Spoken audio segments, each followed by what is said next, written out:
school कर्म की रेखा न्यारी से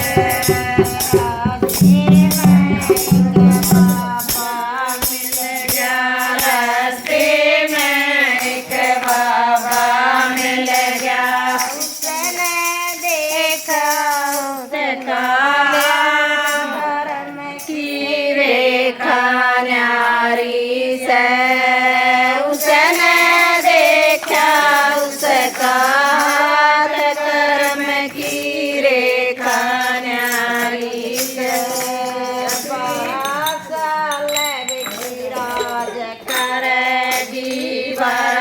साल बेटी राज करेगी बेटी 14 साल वनवास कर्म की रेखा न्यारी से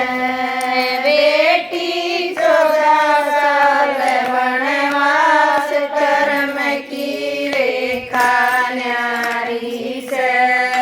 सीता पढ़ने गई सकूल कर्म की रेखा न्यारी से किसके संग बाबा राज करूंगी किसके संग बाबा राज करूंगी बाबा किसके संग वनवास कर्म की रेखा न्यारी से बाबा किसके संग वनवास कर्म की रेखा न्यारी से पिता के घर बेटी राज करेगी पिता के घर बेटी राज करेगी बेटी पति के संग वनवास कर्म की रेखा न्यारी से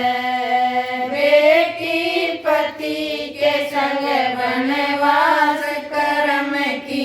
रेखा न्यारी से सीता पढ़ने गई सकूल कर्म की रेखा न्यारी से तेरा पति बेटी राज करेगा तेरा पति बेटी राज करेगा तने वनवास मिलेगा तने वनवास मिलेगा बेटी बन में जाओ नंदलाल कर्म की रेखा न्यारी से बेटी बन में नंदलाल कर्म की रेखा न्यारी से सीता पढ़न गई सकूल कर्म की रेखा न्यारी से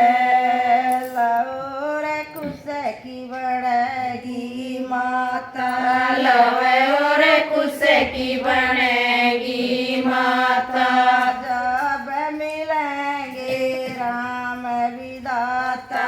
जग मिलेंगे राम विदाता बेटी धरती जागी पाठ कर्म की रेखा न्यारी से बेटी धरती जागी पाठ कर्म की रेखा न्यारी से सीता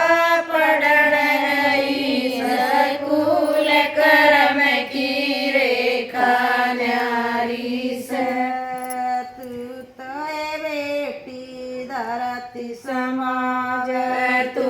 तेरे बेटी धरती समाज हर पर जा खड़ी लखावे राम हर पर जा खड़ी लखावे बेटी कोई न जावे तेरे साथ कर्म की